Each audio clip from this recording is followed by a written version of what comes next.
Ross Ulbricht is serving a double life sentence without parole for all nonviolent charges for creating a website. Please help free this peaceful man. Go to freeross.org and sign and share the petition.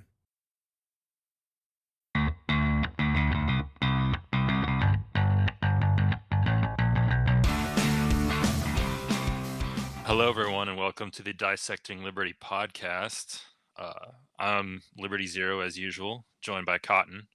Hello. And today we have a special guest, the Politicrat.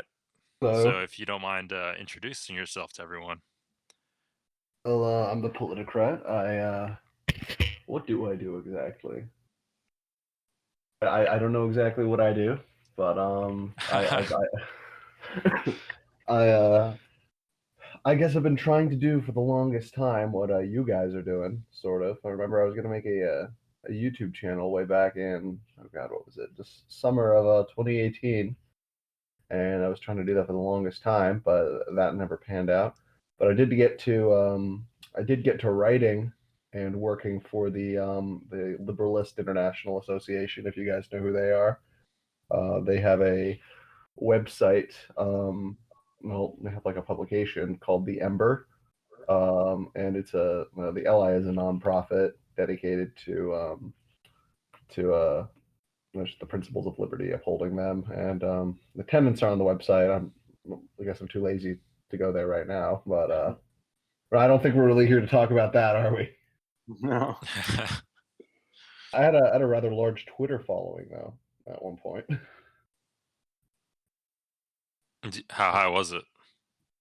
Oh God, 2K maybe, a little more than that. Nice. Oh wow. And then, but yeah, until then I got banned back in God, I think it was late November. Yeah, it was late November or so. After quote unquote engaging in hate speech against the Chinese Minister of Foreign Affairs. Right. Okay. What was the tweet? Oh, what was it? It was something having to do with the okay, so the foreign minister says something having to do with how tolerant of a country China is, just how absolutely amazing it is, great for minorities, and how there's something called the Chinese dream, and Yeah, like I don't know what you said, but what he just tweeted, like that's closer to hate speech, I'm sure, than whatever you tweeted. yeah, I mean, that's just like mocking the Chinese people. and then he says about how racist America is, and then or something like that, and then I was like. And then I said, first of all, you're literally putting Muslims in concentration camps, referring to the Uyghurs. Mm-hmm. And then you're pressing your friends down in Hong Kong, friends, quote unquote. And then I said, you're literally the source of half of the world's problems right now. Not that the U.S. isn't responsible for its fair share of the world's problems, but referring specifically to China. And then I said something like, yeah, I hope your entire regime just collapses. And I referred to it as like the Mao Dynasty or something. So, so then I log in the next day, and it's like you've been permanently suspended for engaging in hate speech. And I was like, okay, this must be a problem. Maybe it was just an algorithm. Maybe they misunderstood my tweet. Maybe they thought I was calling for like all of China to die or something, which I wasn't. I definitely wasn't doing that. So I ended up writing out a response. It's like, I don't know, 3 to 5 paragraph essay, so to speak, repealing my my suspension. And like, it took me about 2 weeks. It took them 2 weeks to get back to me. And I said in the thing, hey, yeah, this is what happened. This is the context. This is what I was saying. And honestly, it doesn't look great on your guys' part for having me banned for speaking out against these kind of people. And it seems like you're almost being complicit to their to the behavior of an authoritarian government, essentially, for or defending their validity or their legitimacy. And so they said, sorry, no, you're still banned. So I had to completely recreate a completely different account, and I'm only at like I don't know, like 242 followers or something right now. And I know it's not like that big of a deal because Twitter's absolute garbage. Like it's literally trash. But Yeah. but I don't know. It's yeah. But and then So the scary. Oh yeah, no, I was gonna ask. Well, actually, just go ahead and continue with what you're saying. I forgot what I was gonna say. I think it was gonna be something about the coronavirus. Okay. Oh well, I have a question. Okay. Like where do you fall on the political spectrum? Because I'm Ooh. pretty sure because both of us are ANCAPs, or that's the label we pick, and I'm pretty sure most of our listeners are ANCAPs or damn near ANCAPs. You know, I wouldn't say that I'm damn near yeah, ANCAP, but I'm definitely very sympathetic in a lot of yeah, regards. So basically, Hmm. I've never been a fan of labels at all. Like I have beliefs. I yeah, have individual policy beliefs, ranging from all over the spectrum. I have some I have some beliefs that one would say are very, very progressive. And then I even have some that some would say are very, very reactionary. So it's a bit of a mixed bag. So I really don't think. I mean, I guess maybe I could average out to about the center, but I don't want to call myself a centrist because of the connotations that has. All yeah, right. But honestly, I'd say out of all of the political ideologies there are, I happen to find libertarianism the least objectionable. So I We'll guess yeah, take it. I definitely fall under that umbrella, but I consider myself primarily like a political realist. So like I just like yeah, look Hmm. at like the political realities and kind of just understand based upon observation of what works, what doesn't work. Like for instance, I understand that a free market, that like a free market economy is a fundamental precondition for prosperity in any society. No question. Like that, there's literally no arguing against that. So I guess you yeah. could call me like maybe like a classical liberal.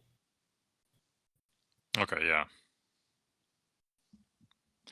And like, where does your interest in China come from? God, well, that's actually excuse me. Maybe I think I have some of that coronavirus or something. Oh. No, Right. no, I We actually all. I'm still getting over the flu though. So, but right, interest in China. Let's see. You know, I actually don't know. I mean, I've always been into history and politics and that sort of thing, but it hasn't been until very recently that I became super interested. But then, like the culture, history, and politics of non-Western countries as well. I have no idea how or why that is. It's just something that just started maybe around over the summer when I was doing research for a book that I'm currently writing, which I don't want to get into the book really all that much right now. But China is a component of it, and but I think it really actually was the Hong Kong protests that really had me start like looking into what's going on there, and let's just say that China is definitely something that I think we need to it's definitely something that's going to be a major concern to us in the West over the next coming decades. And I mean, I know everybody talks about that. Everybody mentions that, like you hear that on the news, you hear that like in books and everything, but I don't think anybody actually thinks that because, and like, I mean, I'm not for like behaving hawkish towards any country, but you also can't really ignore it either. And then when you see like these Democrats on the stage, these past few debates, like they rarely even mention China. I mean, at least you had Trump back in 2015, 2016, bringing up China at every chance he could, and kind of raised awareness for that issue. Now, is he handling China in the best way? No, but I mean, I really don't see Democrats, at least this current field, really treating it with the kind of like treating the issue that they face with the kind of urgency that Trump did back in 2015, 2016. And it especially has me concerned people with Michael Bloomberg who have a long-standing long-standing business relationship with Chinese companies as well. So I don't know. That's just kind of my observation. I just feel like China is something that people aren't taking as seriously as they should, especially when the people who aren't taking China seriously like they should are treating Russia with that same kind of urgency. Well, like nowadays, like with the whole RussiaGate thing, they're treating Russia like as if this were like the 1950s, and frankly I find it Yeah. absolutely ridiculous. Hmm. Russia's really poor. Exactly. I mean, No, Russia has been a failing. Russia has been like a failing state since the 1970s. yeah. It's not recovered any ground since the 70s. So Yeah, and I think a lot of people overlook. This is very politically incorrect of me, but I think a lot of people overlook the Oriental countries. Um, I know in one of my favorite books, The Story of Philosophy by Will Durant, years later, he wrote a new preface for the book, and he said that he really regretted not devoting any time to Asian philosophers because there's a wealth of information there that the Western audience, and particularly the American audience, uh, just is not privy to or doesn't care about. And I know in politics and history that is likewise true as it is in philosophy. There's just a whole wealth of useful knowledge that people are willingly or unwillingly ignorant to. yeah, no, exactly, and I think that is that brings me to when people look at China, especially, and I feel like people, especially in the West, and this goes like with all countries as well. Like for instance, this can pertain to the invasion of Iraq, for instance. Like you know how like the United States especially goes out and like overthrows countries around the world, saying they're doing it in the name of freedom to spread democracy, to spread liberty, yada yada yada. Well, Yeah, the thing about that is the concept of liberty and democracy are fundamentally foreign in these other countries. And it's very ignorant, almost very Eurocentric of us to assume that these other countries that they want liberty, that they want democracy, as opposed to um like the kind of culture that they already have, because these are ideas that are not inherent to their culture, to the lifeblood of their culture. I mean, if you've ever Right. have either of you read Samuel Huntington's The Clash of Civilizations? no, Mm. Right, so yeah, it was a book that was written back in the early '90s. This was right after the fall of the Iron Curtain, and the whole premise of the book is so like you know how back during the Cold War, countries were aligned based upon ideological blocks. You had authoritarian communism versus democratic capitalism. The two sides, like it wasn't so much cultural; it was more ideological. But then after the fall of the Iron Curtain, Huntington predicts that in the 21st century is going to be defined by what he called a clash of civilizations. Countries are going to align based upon ideological blocks. And as opposed to what Fukuyama said, like the end of history, democracy is going to be like the final political expression of mankind. We're going to coalesce into one like world culture. He's like, no, that's not going to happen because the idea of democracy is very, very foreign to other cultures. It's not a good thing. It's not a bad thing. That's just how it is. And you can't assume that they want to live that same exact way as us because they kind of have their own way of doing things. Now, China is a good example of that. Like the concept of like, whereas in the West, liberty and individualism, those are seen as almost like the highest values. Whereas in China, it is the concept of the family. It is the concept of the family unit. The individual does not exist. Right. It's about no, it's about family dignity. Like if you're a member of a family and you screw up, if you do something that is seen as shameful, you don't just bring shame to you bring shame to the entire family as well. That's just culturally how it is. That's how it's accepted. There's no individual. And the concept of hierarchy and authority, whereas in the West, people generally yearn to be free. In China, and it's not even like this in Japan or in Korea or India. This is an exclusive concept to Japan, but there's almost a yearning to be ruled for that hierarchy. It gives them a sense of purpose. I mean, I don't think there's anything wrong with that from a cultural level. Like, I mean, if that's their culture, that's how it is. That's how it's been for thousands of years. And you see communism today, like China's technically communist. However, that's really the latest expression of a 2,500-year-old political tradition in China known as legalism, which started under the first Chinese emperor, Qin Shi Huang, who united China back, I think it was either the 4th or the 3rd century BC, but created the first imperial Chinese dynasty, essentially burned all the books, purged all of the intellectuals from the 100 schools of thought, and established legalism, which is very authoritarian ideology, political, moral ideology, and that just became kind of the center of life in China. And starting with Mao, and especially since 1976, when we saw the quote unquote liberalization of the Chinese communist economy,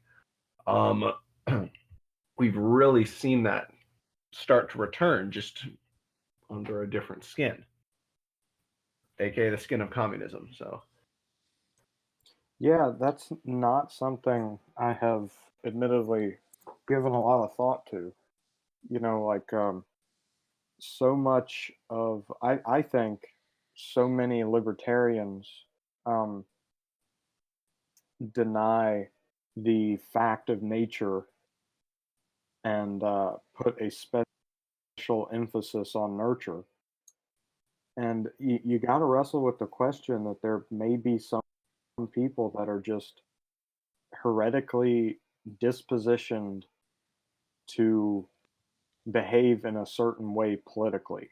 That doesn't mean that they can't change. They can't apply either rational thinking, as probably a lot of libertarians would say, or just a change of mind after uh, the presence of new information.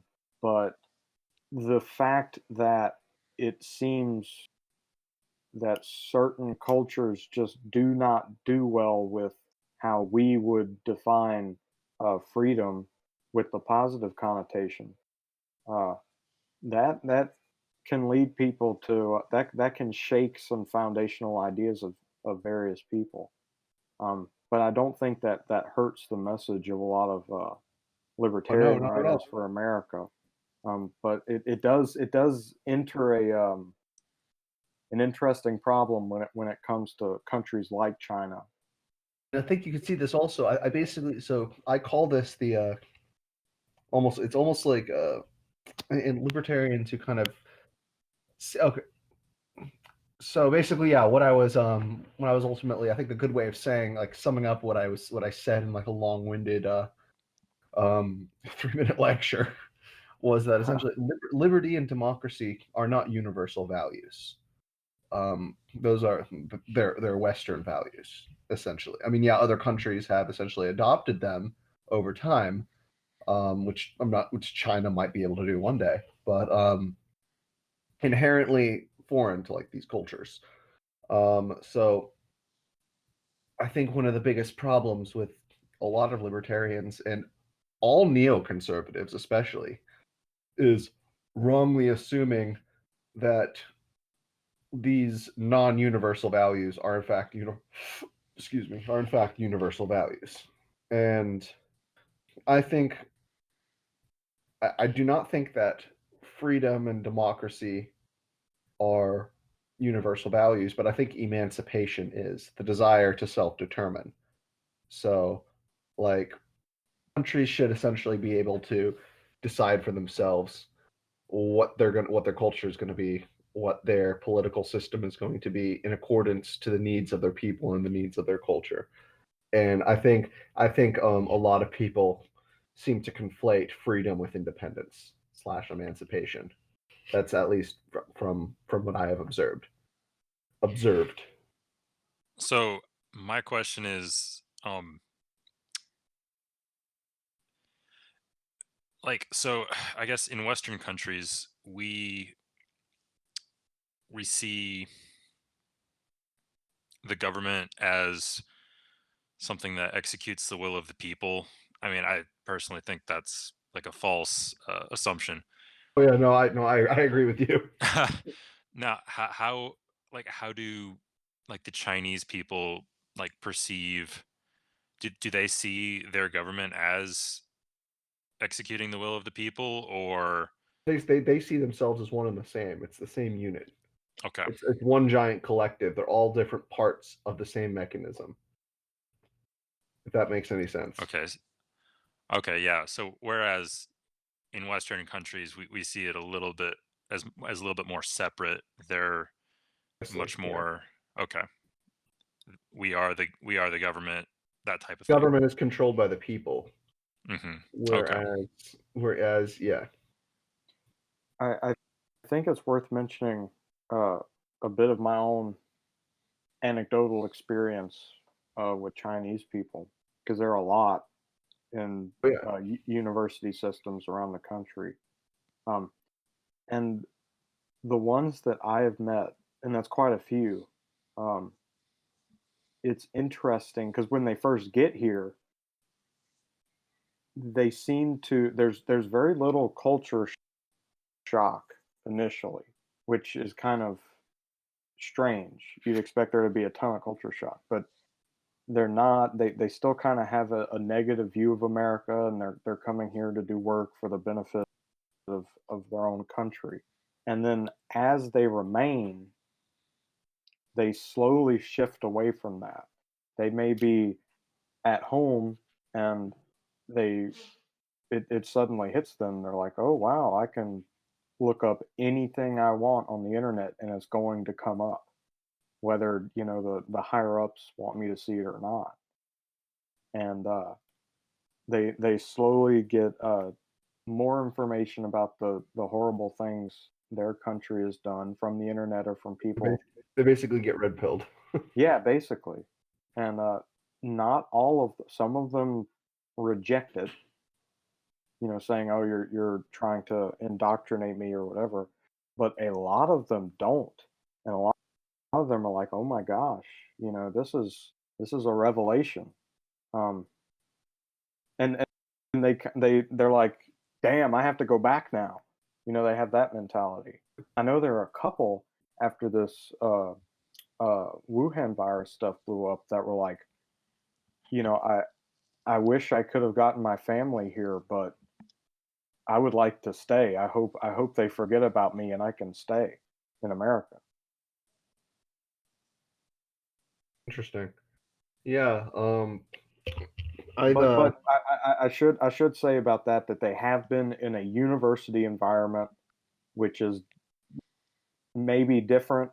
If they're in a large city in a university, that is totally different than that if they were in a small town working at a thing.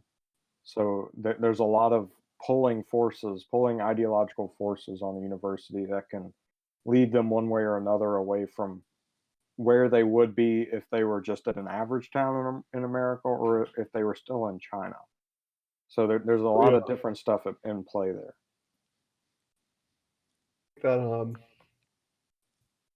that you can make a similar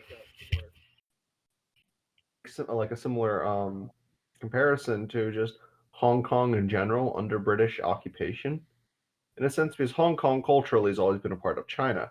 But like, why is the culture of Hong Kong so different than the culture of mainland China? Why is there like so much of a desire for freedom in this one little like island city state off the coast of China, as opposed to mainland China itself, when they're all ethnically Han? They have like very similar civilizational heritage. But then why in this one little spot in East Asia is just is there so much more of a desire for freedom and democracy? as opposed to the rest of it. And I actually think a big part of that might have been because of the British occupation, which lasted. Hold on, let me. How long did the occupation last again of Hong Kong? Oh, I don't know. I'm checking right here. They didn't teach me that in school. Yeah. I just know that I think the British like let go of their rule there early, right? 150 years. Okay. So yeah, up until roughly 1997 is when it was reverted back to China. But I think it was that period under British occupation, the island of Hong Kong, that really exposed the people of Hong Kong to these sort of Western concepts of like freedom, liberty, democracy, all the while as it remained under British occupation, the mainland slowly went into authoritarian rule. And then throughout the latter part of the 1900s, the culture of the mainland remained completely cut off to a lot of the same concepts and information that the people of Hong Kong had access to. So then by the time the British leave, yeah, Hong Kong, which technically goes back under Chinese control, but just the culture is just so different by that point. Their values, one of them is more individualistic and democratic, whereas the other is more legalistic and has sort of the pro-communist attitudes that they have today. And I mean that's my theory behind it. That it definitely had to do with being under British influence. That is why the people of Hong Kong are so stubborn today in their um, desire not to submit to Chinese authoritarian rule. So Now, if you don't mind, I'd like to go back to something that we touched on.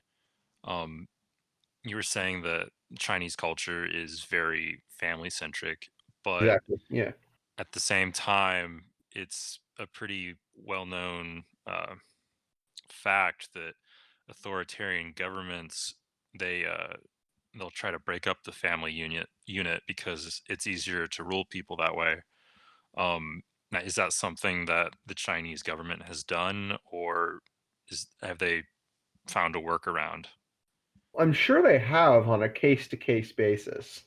Like, I mean, if you have like one family that's trying to that just so happens to oppose them for whatever reason, yeah, they'll break them up. And then of course you see them doing it to the Uyghurs right now, like the Chinese Muslims in, I think it's in the northwest of the country.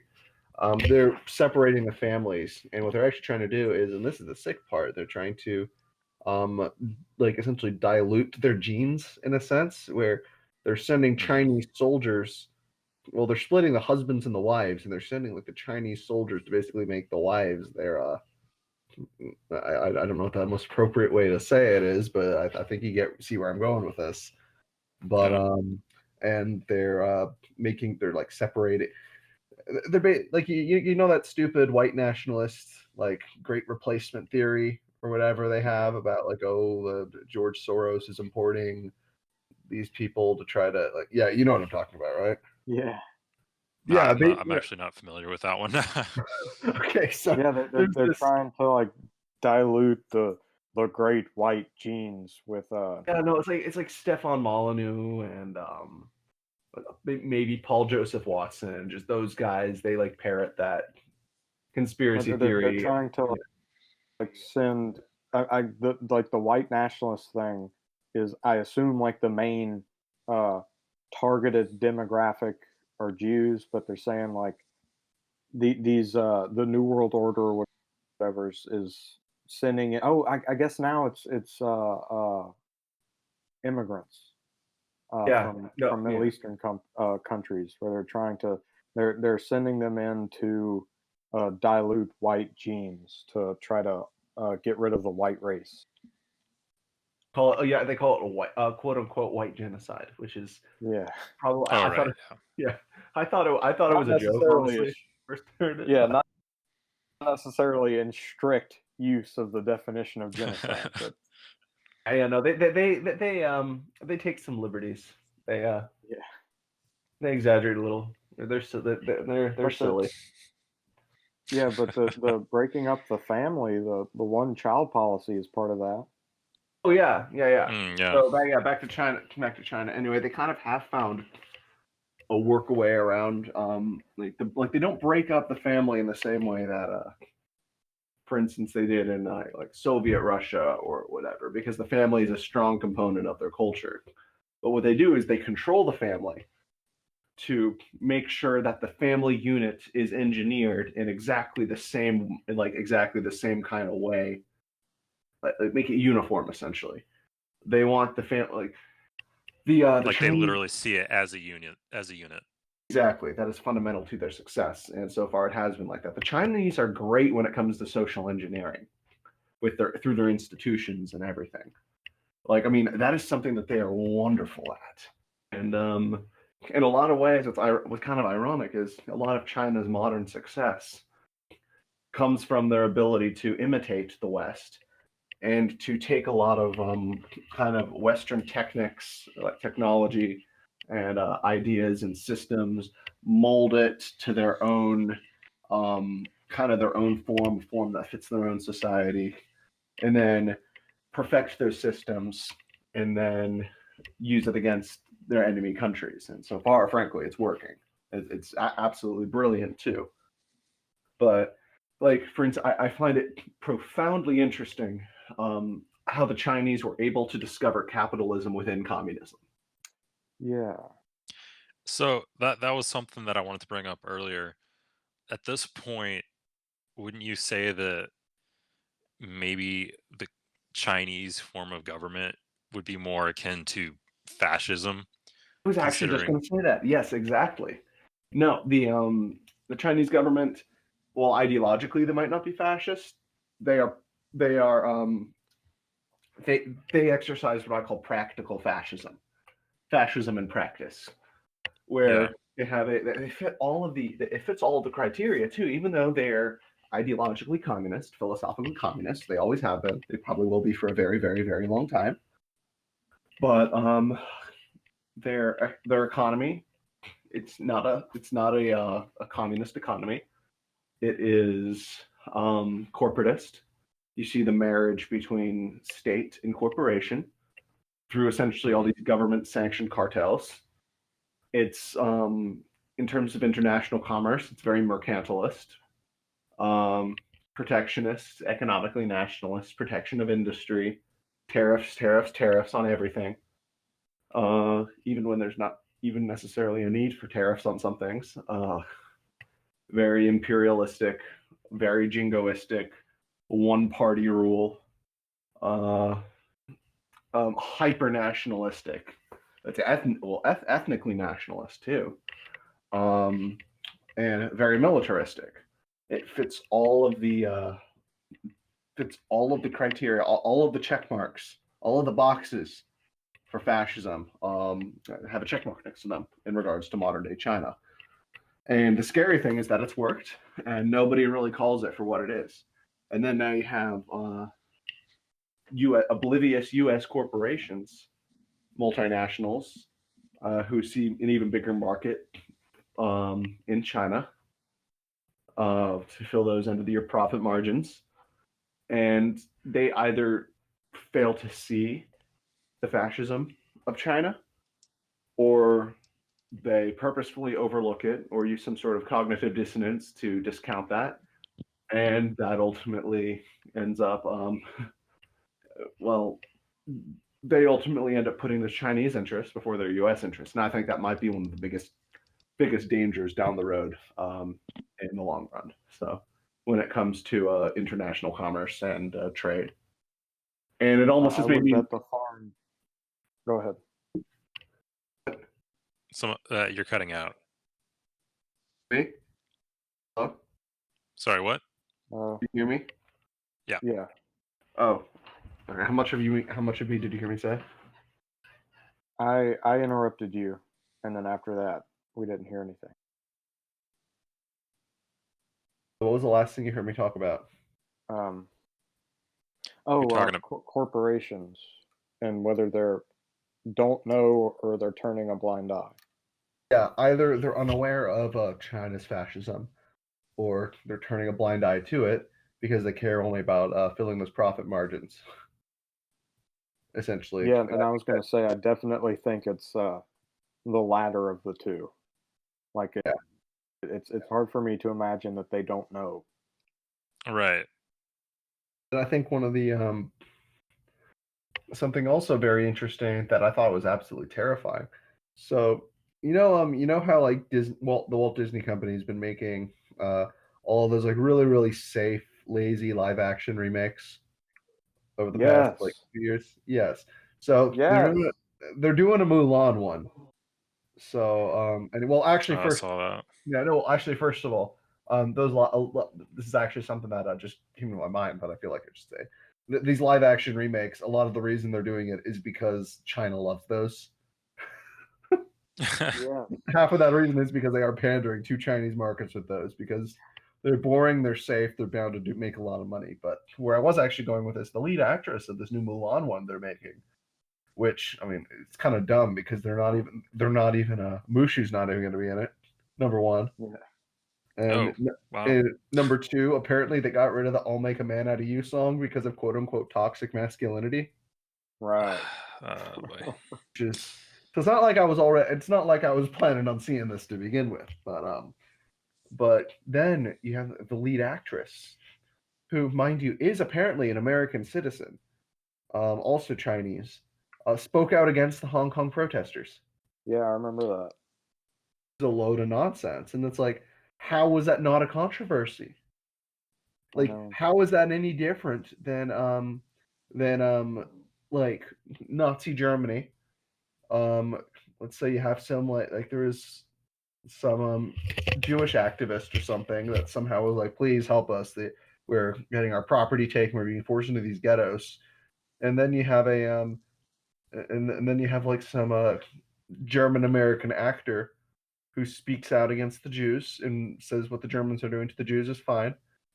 And then like there's no moral difference between that. Yeah, and then in the second Star Wars movie, uh, they had that whole section of it where it was like at a casino or something, Yeah. and that whole scene was just anti-American propaganda, which is anti-capitalist propaganda, and I mean people eat it up. Oh, the anti-Disney soapbox is one of my favorites. The thing is, like, I mean, I actually like Disney as a company. I'm one of the few who actually like Disney as a company. I actually think they've always been very innovative, and they always, and I think they have some pretty good ideas.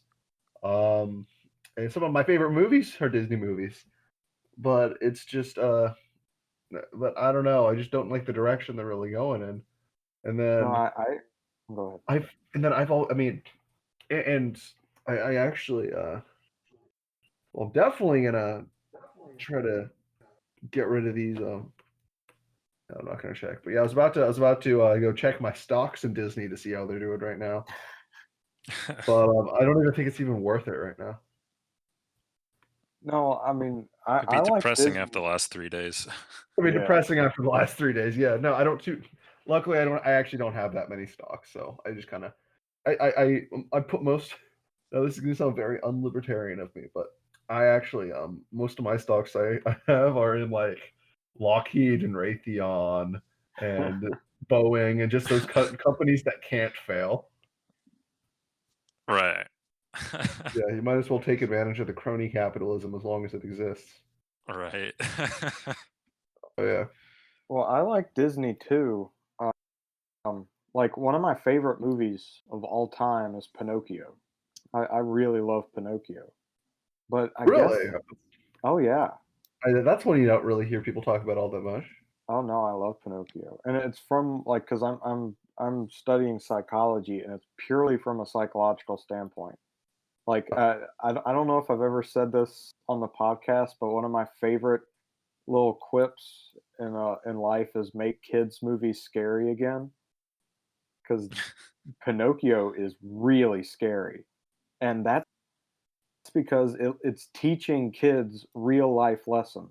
And I mean, you watch something. Oh, I've never seen Frozen, so I can't use it as an example. But I mean, you watch uh, I just a Star Wars movie, I guess, one of the most recent Star Wars movies. Not necessarily knocking like the visual uh beauty of it, because I mean they're pretty.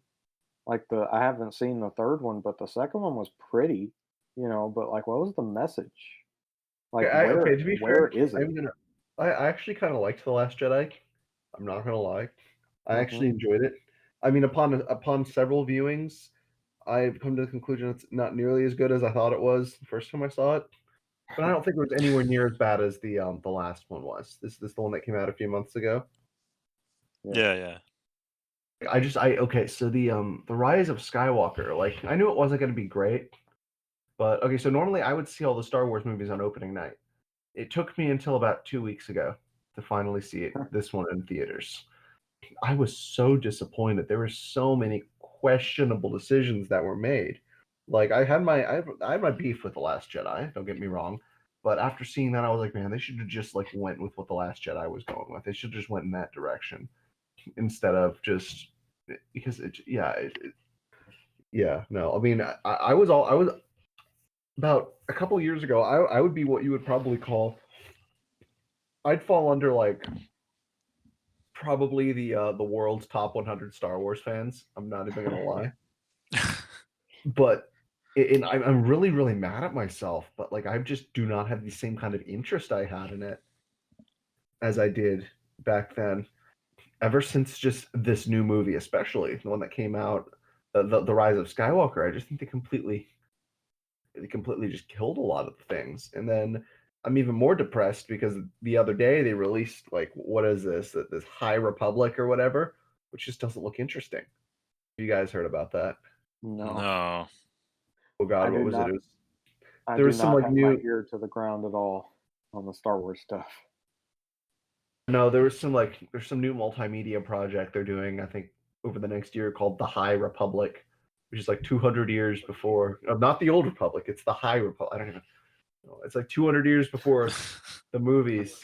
Like there's not even any Sith or anything. It's just these Jedi derping around, doing a bunch of stuff, and then like to talk about how one of the most important things for this project is their commitment to diversity.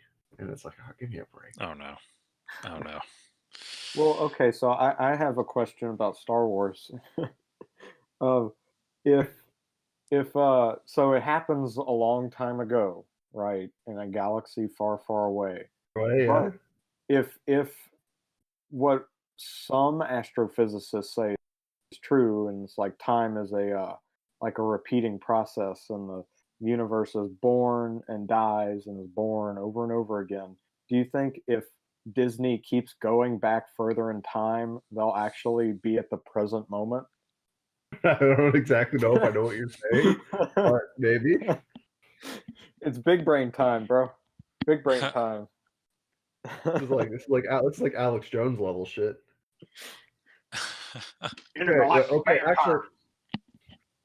okay. What is? Oh, do you know what? Do you know what would be actually? I'm just gonna say this. I feel like it would be really interesting if you guys had like Alex Jones on here sometime once you guys got like a little bigger. Oh my god. Absolutely. I'd be down. Actually, his son has a pretty good Twitter following. Really? Yeah, I saw some. Yeah, I saw his Twitter account one time. He followed my old account, Oh, nice. Rex Jones. Yeah, Yeah, yeah. That's yeah, an no, awesome name though. Rex. I know. And it was like his Twitter thing was like son of he who must not be named. Yeah. But in terms of but yeah, no, I'm kind of I don't know, I feel really bad for Star Wars right now. we should probably get back on to China talk. Yeah. Star Wars stuff. Why don't we talk about the almost said Zika virus? Why don't we talk about the coronavirus now? Oh, Coronavirus. what's the difference? Since it's the It's Exactly. the next one in a long line of I know. Ebola. You guys remember Ebola? Yeah. Oh, yeah. I tweeted that the other day. I think I tweeted it, or I said it on the Discord. But I was like, "Do y'all remember when Ebola was going to kill us all? You know, The calm thing down." is, I think this is a little different than Ebola, though. That's the thing. This just seems different with how they're treating it and everything. And then Ebola was just that was a scare. But I think this one actually, this Corona this actually. seems like it seems like a culmination of like all these different like it's the peak. They've been preparing us for this, you know? Yeah, it's a good way of putting it. Yeah, and then the other difference is like um, Ebola and Zika were mainly like an American phenomenon. You know, it Ebola, really. Ebola started in the Congo, didn't it? Oh yeah, I Yeah. understand. I think Zika is transmitted by mosquitoes. I Yes. might be wild. Okay. Yeah, I believe so. I know it was a water something And happened with like water, I think too. and I'm not saying that either of those originated in America because they most certainly didn't. But like the scare and the panic really took hold in America. Yeah. But this did not initially. And then the other thing is with those two, with Zika and Ebola, like it I think because it's always going on in Africa, especially Ebola. People are getting Ebola in Africa often, but it's odd when it happens like on double and triple digit scales in America. You know, so that's why it was really big here. But then the thing with the Zika is it's reaching levels like that in multiple different countries. So that's I think that adds to the heightened scare of it in comparison to those other illnesses. You're talking about the corona. Yeah. Okay. As you say that, there is I just got a notification in the news that says Corona beer does not cause coronavirus, but a survey says that that there has been a dip in Corona beer sales out of fear that it Yeah. is a potential cause of the coronavirus. Yeah, I don't That's know awesome. I don't know what y'all's opinions are on this, but Corona why just last buy night Corona in honor of it. in the first place? I mean, Corona's a horrible beer. It's gross. Actually, I don't mind it. Really? Oh, I mean, when I you need absolutely it tastes a little more exotic compared to like Natty Light and Steel Reserve. no. Is that an insult, man? Are you saying that's what I drink? No, Corona just tastes like skunk juice, and I've been sprayed by a skunk before, and I don't want to relive those memories. I Man. hate it. Yeah, but yeah, hey, I mean, it's a nice change. It's a nice change from like Bud Light or something. I'm a Guinness man, and then my change is like changing from Guinness to like Modelo. That's a nice Pilsner. Oh no, Pilsner. I like those. Like, do you guys have Trader Joe's where you are? Yeah, I do. Yeah. Yep. Trader Joe's. There's like you get like 6 of us, like one good Pilsner for like $3.99. They have good prices when it comes to that. I have to check them out. I never go there. I don't go there enough. Cheap. It's really good cheap stuff. Like, or I shouldn't say cheap. I should say inexpensive. Is they're not cheap. Good quality stuff, just for low money. Anyway, but yeah. They have a really good wine. Oh yeah, same. And sangria too. Anyway, but I guess we are getting a little off topic. Yeah. With the coronavirus though. Let me ask you guys. I know I'm the one being interviewed here, but I just want to hear what you guys think. What do you think the origin of the coronavirus is? Like what? That's a. Do you mean? I've heard a lot of interesting theories. I know that was it Senator Tom Cotton is talking about how it originated in a bioweapons lab. That's like actually what I in believe. Wuhan. Like, I mean, Tom Cotton is an idiot. Yeah. But, Yeah. well, complete idiot. But I think a broken clock is always right twice a day. Yeah, I'm not totally bought into that theory, but to I mean, me, like it it seems seems the like most it's pretty likely. plausible. Yeah. Yeah, like I mean, but if the reason I think that if they were to do that, it was probably originally an attempt maybe for population control against Hong Kong. Yeah. Have you heard of Event 201? I've not. So last year, is the latter half of last year. Um, it was the World Health Organization, the Bill and Melinda Gates Foundation, and then John Hopkins. Mhm. They had this like a conference, I guess, and they basically simulated a coronavirus, and coronavirus is just the type of I guess pathogen uh, that the COVID-19 uh, virus is, right? So just the shape of it. And anyway, so they had a live simulation of a coronavirus outbreak, and if you were to listen to the propaganda report with Monica Perez, she talks about this quite a bit. She's been talking about it for several weeks.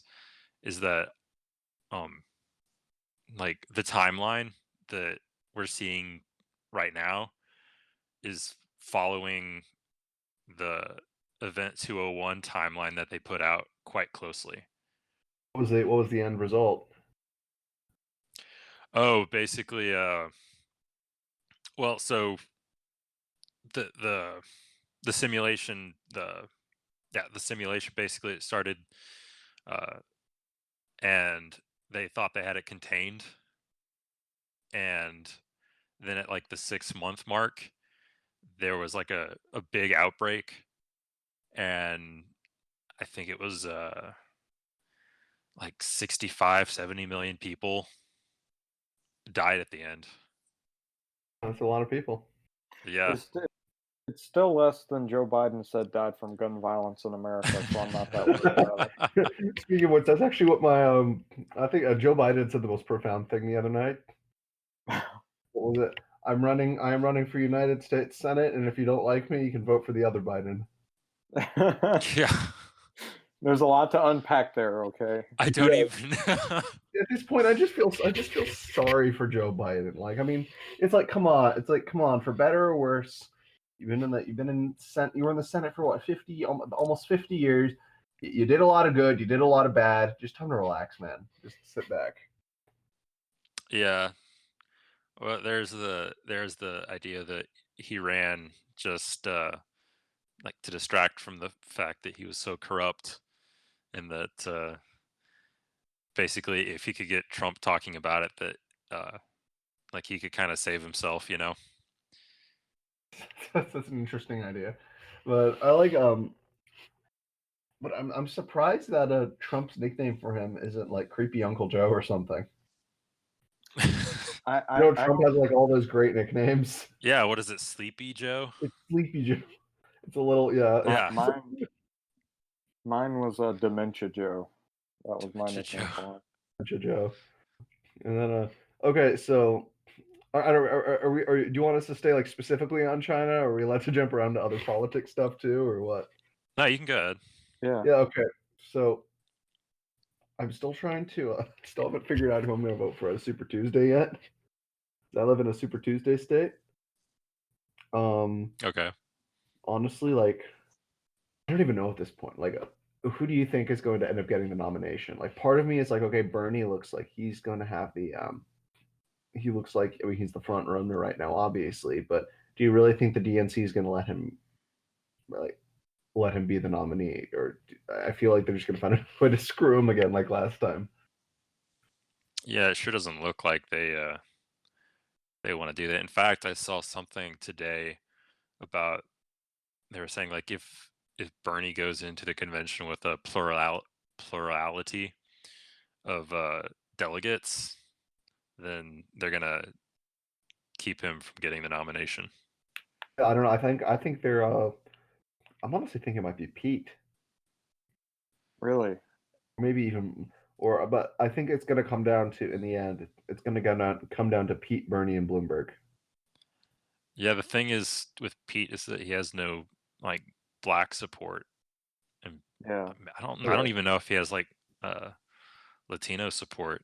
He's kind of like the doesn't- whitest candidate there. He has like the Yeah. whitest candidate. He has very little minority support, and I don't think he has much union support either.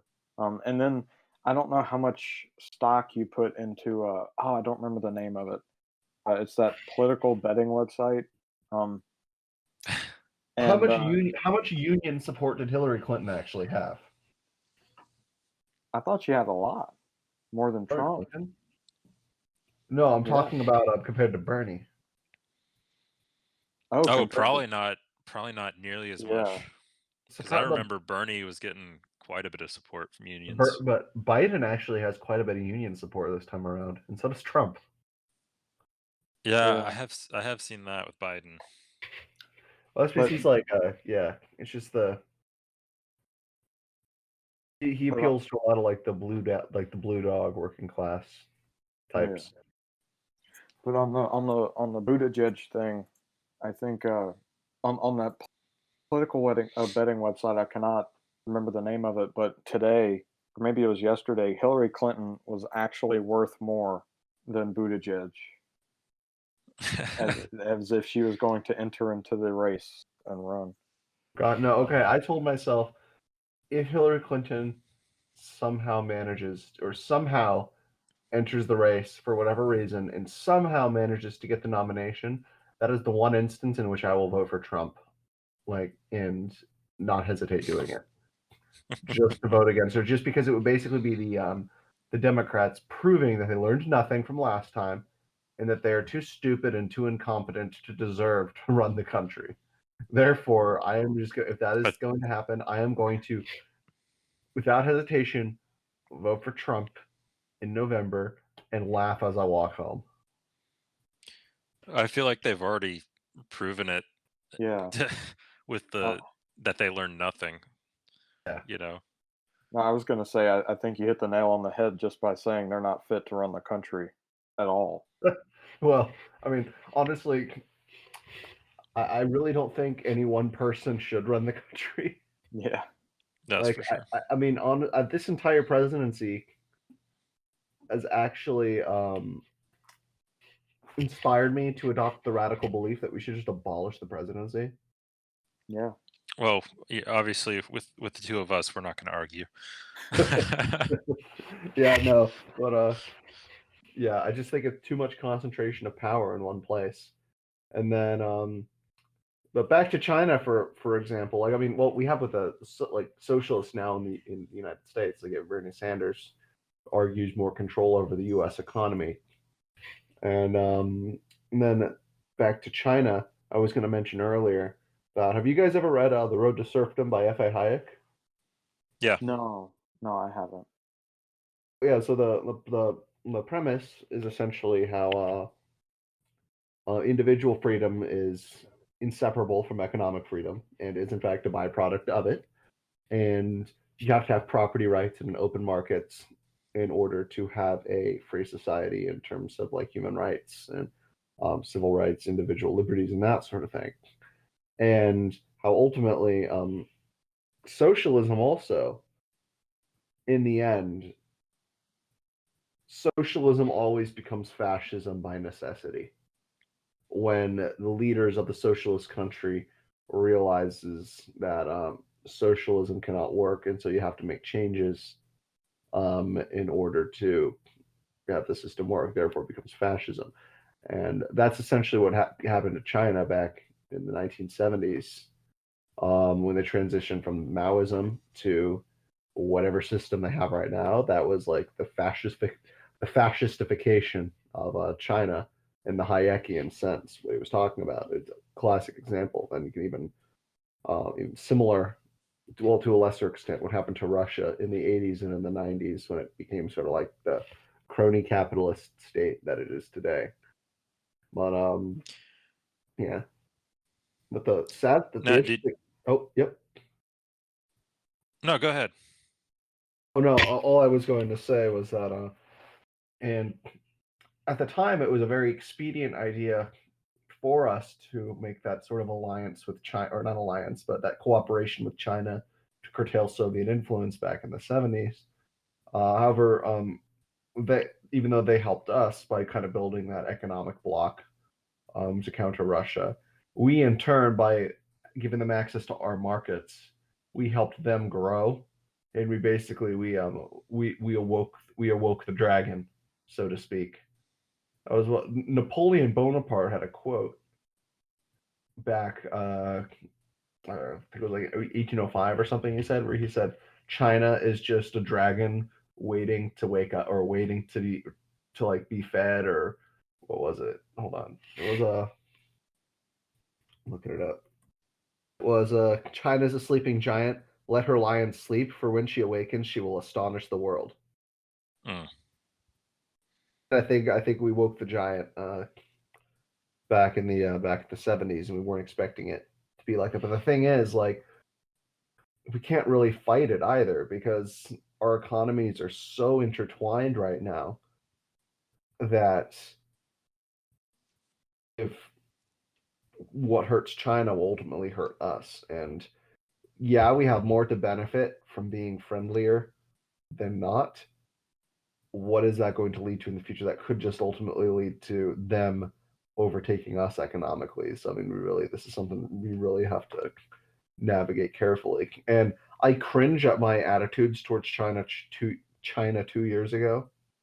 Like 2 years ago, I thought that China was just a boogeyman, and that it was just like the conservatives were just like vilifying China. And do you know who the real enemy was? I thought. Do you know who I thought the real enemies were?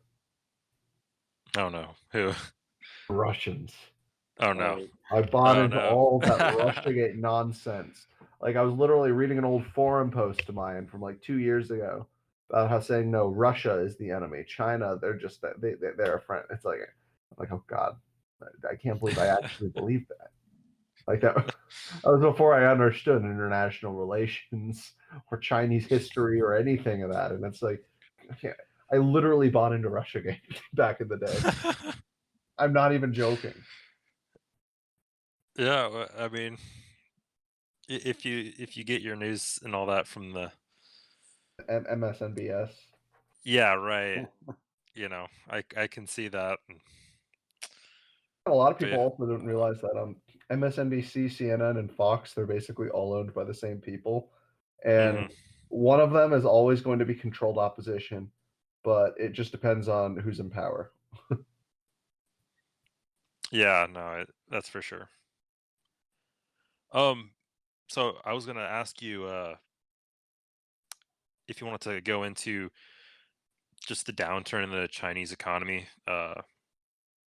Just for several decades, it's been growing quite a bit, and now it seems to be grinding to a halt. Maybe over exaggerating, but yeah, if you want to go into that. Um, what do you mean? Like, do you mean over the past few weeks with the coronavirus, or do you think No, the last, I think, 2 years, maybe. really? Okay, you see, that's now, I'm going to be honest, that's actually something that I have not followed um particularly in detail. But if I had to guess, I think it is only temporary, and it's because they are allocating a lot of those resources that would otherwise go towards economic expansion internally, towards expanding their markets in East Africa. Because there's this great quote I heard that is Africa is becoming China, or Africa is becoming China's China, which is kind of Right, true. yeah. They're focusing, because the thing is, China is so in order to become the superpower that they want to become, they need to expand more.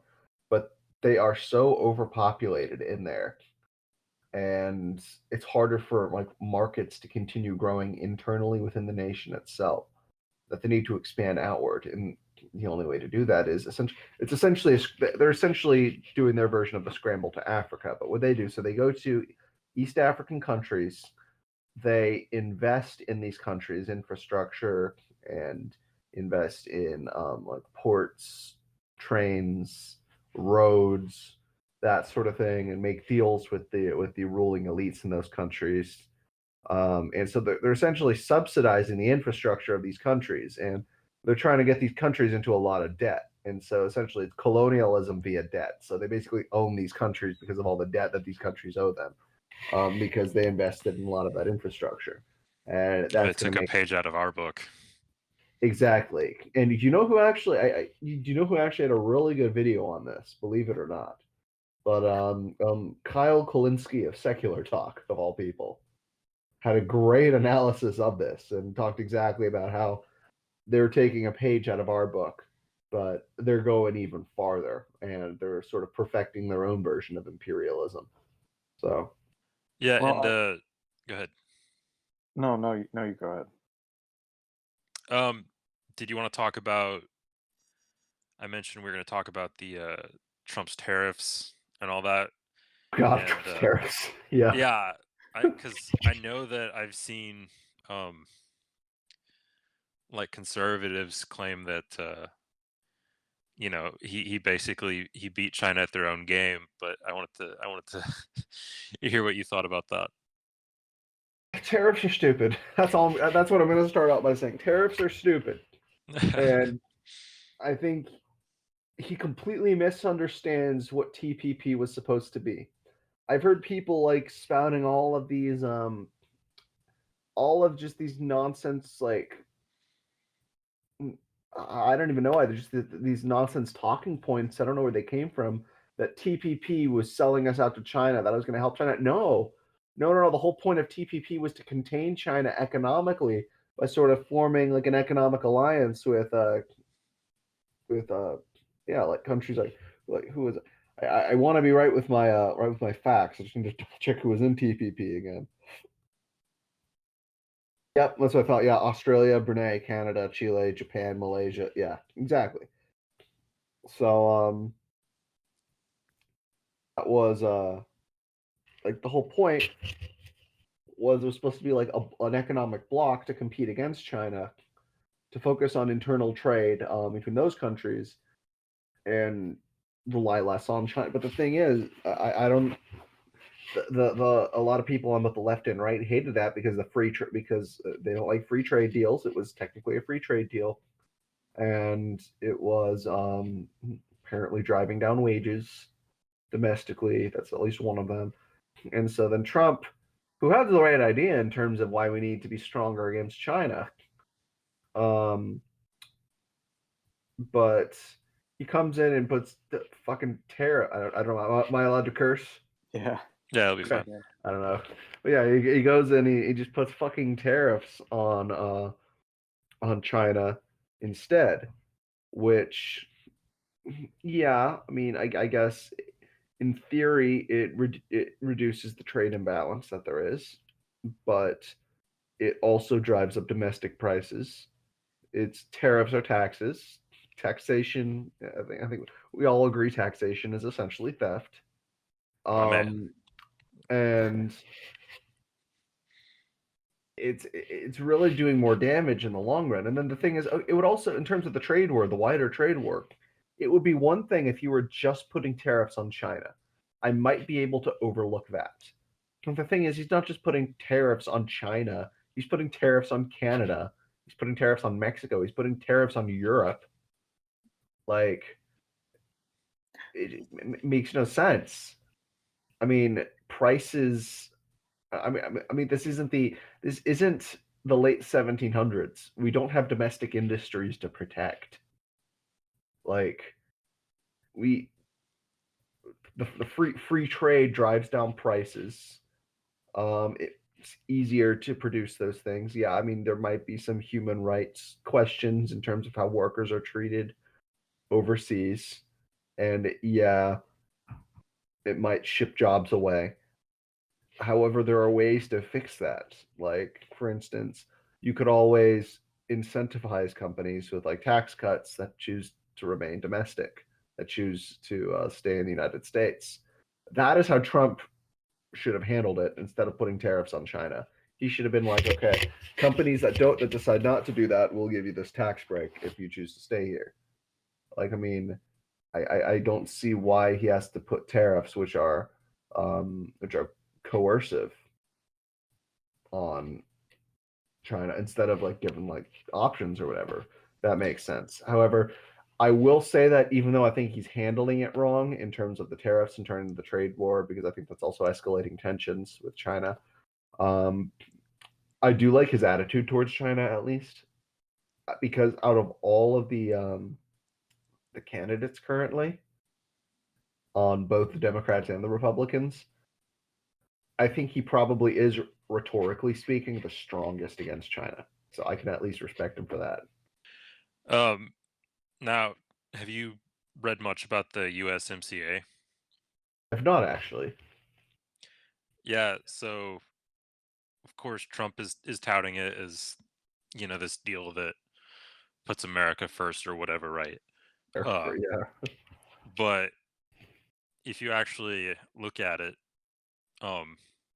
it basically has NAFTA, like a bunch of the like the exact text and all that from NAFTA and the TPP, and like it's basically like those two deals, and then like basically more rules, and you could say that it's a very globalist trade deal. I think there's like I think one of the clauses or whatever that it has in there is that what is it, like all the members that, or all the the countries that sign the USMCA, which it provides for more and more countries to sign it, basically like they have to like different proposals, they all have to agree to them and stuff like that, and so it's actually far more globalist, and no one is actually talking about that, which is pretty wild. So what you're saying is Donald Trump is a fraud. Yeah, you could. I guess. Whoa. Gee. Whoa. How about them Who would have apples? thought, right? Yeah, exactly. Better my mind blown. Yeah. No, okay. So I'm gonna say I've never admitted this publicly. I mean, I'm not super. I say this like I'm kind of like super high profile figure, but guess who I voted for in 2016? I'm getting the idea that it was Trump. I voted for Hillary Clinton in 2016. Oh, right. That's because you bought into RussiaGate and all that. Yeah. Okay. Well, partially, but it was actually it was mostly because of trade. That's really what it came down to. But I was originally, and this is basically this is when I was a basic bitch centrist. Like, guess who my candidate was originally? Guess who I stand hard. Oh shoot. I'm trying to remember all the people that ran. John Kasich. Oh wow. I was like, I wanted a John Kasich presidency. Like, okay, so there was a time where I was briefly on the Bernie wagon, just because like that I was in college and kind of everyone else was, but then I was like, well, actually, the very first, so I started then. I was just very anti Ted Cruz. That was like really mildly. I was just anti Ted Cruz, and then Donald Trump announced. I think it was June of 2015, maybe. So I was like, oh my god, this guy's great. So like for the first 2 months, I wouldn't call myself a Trump supporter. I wasn't a Trump supporter. I never was, but I was Trump curious, because I was definitely Trump curious because I liked some of the stuff he was saying. I was expecting him to be way more moderate. Because, I mean, he has a history of being a moderate, like Democrat, essentially. I thought he was just coming to be like, just shake things up. He was relatively moderate and stuff, and then Bloomberg. Then he starts talking about then he starts saying all this stuff about the Mexicans being like wanting to rape your families and they're monsters and murderers and all that stuff, and I was like, yeah, okay, maybe he's not who I thought he was. and then I was briefly Bernie, and then I went to Kasich. So it's kind of all of that. I was still discovering myself politically then. That's really interesting that you went from like the what the perceived outsider candidates in Trump and Bernie, and then you went like all in on like the most, or Kasich not bitch. the most, yeah, it's like one of the most establishment, candidates. It's just kind of funny. To be fair, though, I did want Rand Paul to be his vice president. Oh, okay, all right. Well, I didn't really know much about Rand Paul then, Oh, but except that it looked like he had a perm. It does. Totally does. Yeah, that's right. Honestly, no, but he's honestly really disappointed me over the past few years. Like he used to be really good. Looking back when he was on the Tea Party wave, and then back even up until 2015, 2016. But then he just became a total Trump tard. I'm sorry, but like I don't know. He's just disappointed me lately. Yeah, he doesn't have the same backbone as his dad does. Oh That's yeah, certainly true. yeah, like I mean, even I Thomas definitely Massey is gotten on the Trump train. has he. I mean, not as much as Rand. Right. I think Thomas Massey can get away with it a little because I mean he's not like ideologically on the Trump train, but he's definitely like pragmatically aligned himself with Trump in some regards. Mhm. But the difference is like Rand is how he goes about doing it because he has such a huge platform as opposed to Thomas Massey. Because the thing is like as a senator, you're not a senator seat that's not only like a responsibility, but it's also a platform because there's only 100 of them. So like, do you get what Right. I mean? Like I mean, it has a lot of weight. No, yeah. But the thing Right. is like, and especially is he used to be really great with like protecting like whistleblowers and stuff, but now he's like he got in trouble for like actually I think he said the whistleblower's name this time, and it's like, well, that seems kind of like hypocritical. Yeah. Did you see his airing of grievances? Oh no, I during- love his airing of during grievances. Christmas? Those are great. My favorite one was the one from I think 2018 Christmas 2018 where he was talking about Ted Cruz's beard. Well, in the most recent one, he said, "I don't want my phone calls to get leaked. Not because I did anything illegal, but my dad would be disappointed in me." That's good. His dad definitely would be disappointed. Yeah. I saw that. Yeah. He totally knows. Well, He knows it. Oh, did you we see? probably need to. Oh, go ahead. One last thing. Okay. It was yeah, Jimmy Dore does like has like these I forget which one it was, but he has like this guy who does all the impressions of like all these people, and he does like this phone call at the beginning of like some of his podcasts. And so the Ron Paul impersonator was talking about. I remember it's just funny about how always like whenever there's like a phone call with Ron Paul, talks about like how disappointed he is in Rand and how Rand's just and how he's just like sitting down on the floor playing with his Legos and just like stuff like that. So Yeah. Son, I heard you voted yes on a bill the other day. It's like, yeah.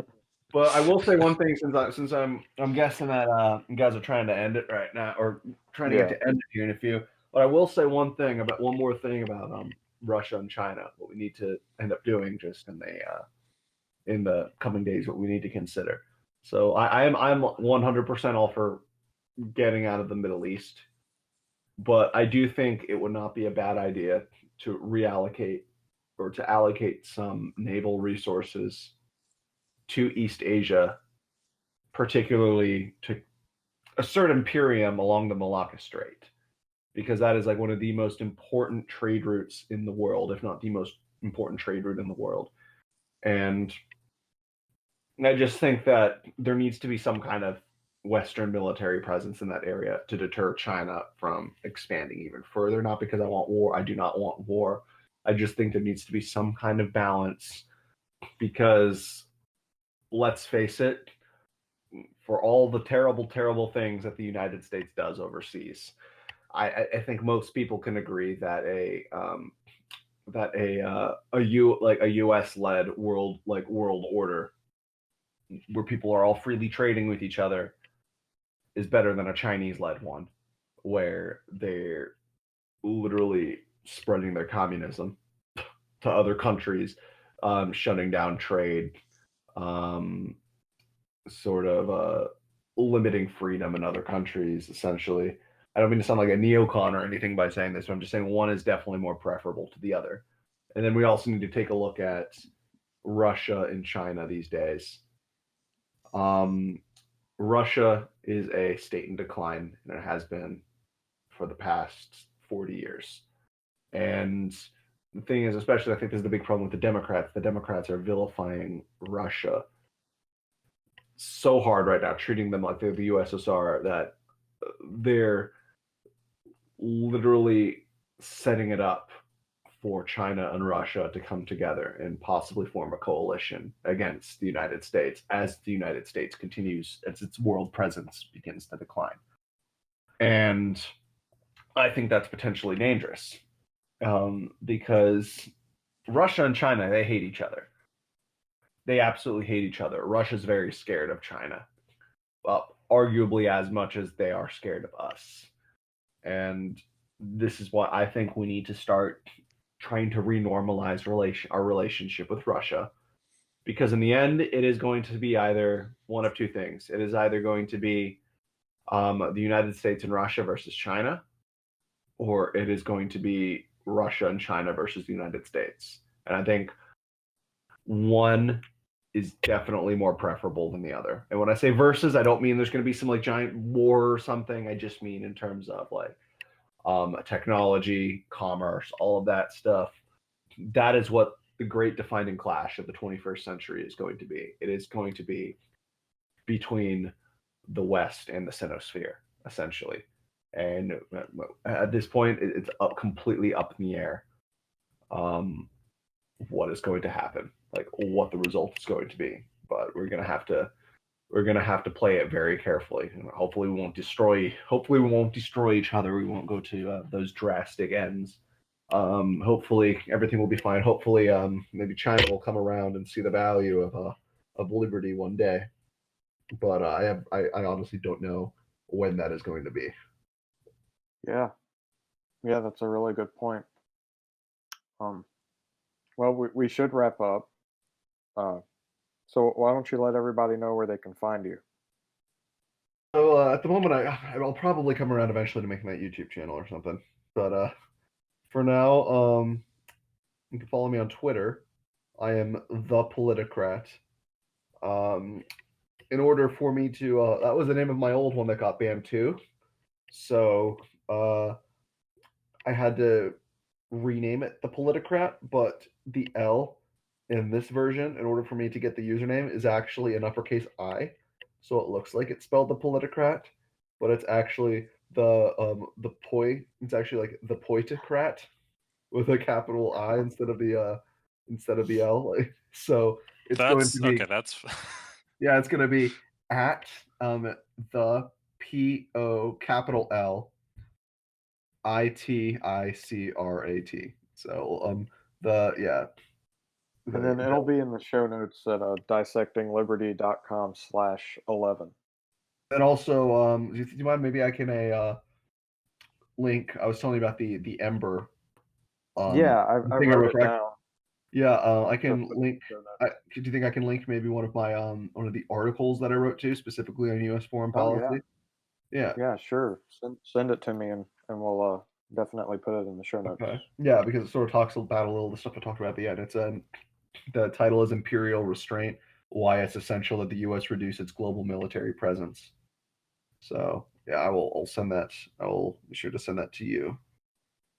Yeah. There. All right. Hold on. You can find me on Twitter at Cottonarchist. If you're not following me at this point, then I'm sorry. You're probably too far gone, but you might as well go ahead and try, and I can see if I can redeem you. And then you can follow Liberty Zero if you want. It's really whatever. Hey, and I might. and then follow the show's account because it's finally picking up steam Right. Yeah. under new management. So No. No. Oh, anyway, So, man, we really appreciated you coming on and talking to us. Yeah, no problem. I'd love to do this again sometime. Maybe next time I get banned. yeah. Yeah, there we go. Yeah, man, just stay away from criticizing Chinese leaders. I will make sure not to criticize the glorious People's Democratic Republic of China. Hail Mao. All right. All right, man. We appreciate it. No problem. You have a great evening. All right, you too.